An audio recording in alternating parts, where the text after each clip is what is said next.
Good morning all of you. In the last class we have discussed about various impurities that are present in water and their effects. And today we are going to discuss about the analysis of water. So as we know, the presence of certain minerals in small quantities may be useful for the human health. But when these materials are present in excess, the water become unfit for municipal as well as industrial uses. Similarly, sometimes the water may contain toxic or poisonous substances which are very harmful to public health even if present in low quantities. And also due to the presence of harmful bacteria may cause waterborne diseases. Therefore, in order to ensure safety to public health, it becomes essential in part of planners and designer of water supply scheme to thoroughly check, analyze and treat the raw available water to safe and permissible limit before supplying it to the public. So, the raw or treated water can be checked and analyzed by studying their characteristic such as physical characteristic, chemical characteristic and bacteriological characteristic. So, first we will discuss about the physical characteristic. The physical characteristic will include the testing of different physical parameters of water such as color, odor and taste, temperature and turbidity. So, let us discuss about the color parameter. You know, pure water is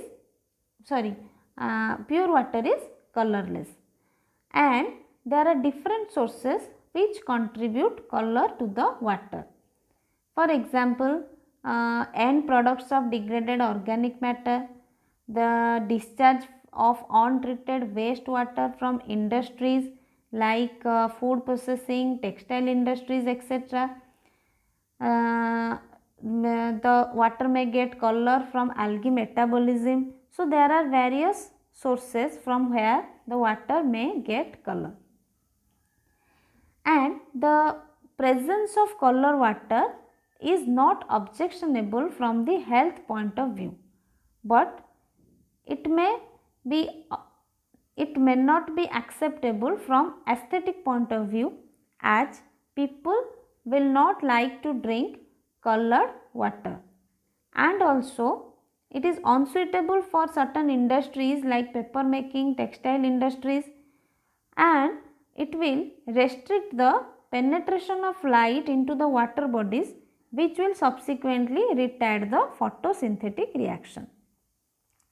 So, this color must be tested. So, the presence of color can be easily detected by naked eye, and the measurement of color in water is carried out by means of an instrument known as tintometer.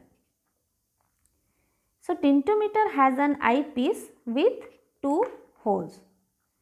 So, first we will take some raw water for which we want to check the color parameter, and in another hole we will insert the standard colored water, and in this equipment the raw water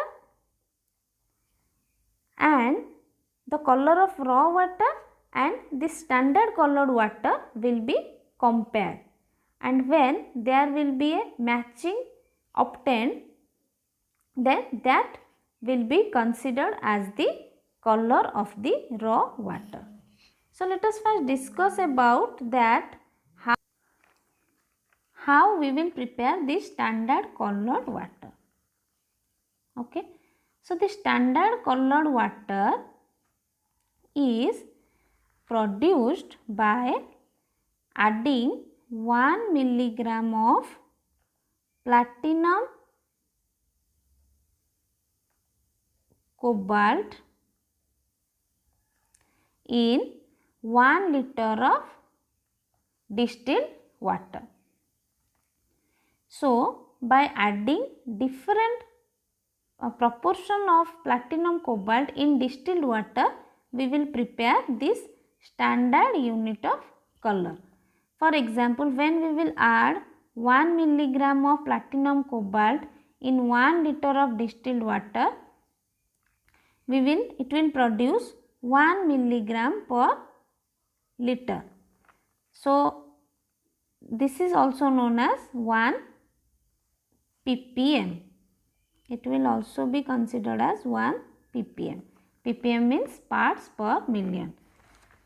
Similarly, in the same manner, we will prepare different standard color intensities representing 1 ppm, 2 ppm, 3 ppm by dissolving 1 milligram, 2 milligram, 3 milligram respectively of platinum cobalt in 1 liter of distilled water. Then this standard color, then we will in the tintometer, in one hole we will insert a slide containing the raw water, and in the another hole we will insert the standard color water, and we will go on comparing the both.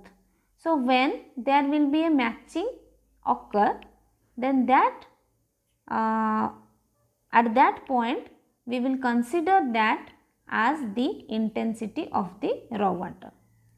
And for domestic water supply, the maximum permissible color is 20 ppm based on cobalt scale. So, this is all about the testing of color parameter. Then next come to the taste and odor. So, our water bodies may get taste and odor from various sources such as from organic material, inorganic salt or dissolved gases. So, for drinking water, the presence of taste and odor is undesirable, and the presence of taste and odor can be determined by an instrument known as osmoscope. So, this osmoscope has two tubes. One tube is kept in a flask containing diluted water, and another tube is inserted in the flask containing our raw water, and this taste and odor can be measured by threshold number. So, this threshold number will represent the dilution ratio. Dilution ratio at which the odor is hardly detectable. That means first we will take in one flask we will take raw water, and in the another flask we will take the diluted water. That means the water to be tested is gradually diluted with odor free water, and the mixture at which detection of odor by human observation is just lost, that point will be determined. So, the number of times the sample is diluted will represent the threshold odor number. For example, if 40 ml of water is diluted to make 200 ml till that means at point where it loses its taste and odor. That means we have first taken 40 ml of raw water and we are go we will go on adding your odor free water to make it a sample of 200 ml, and at this point it will loses its taste and odor. So, our threshold number will be equal to 200 by 40, that means 5. So, this is the threshold odor number.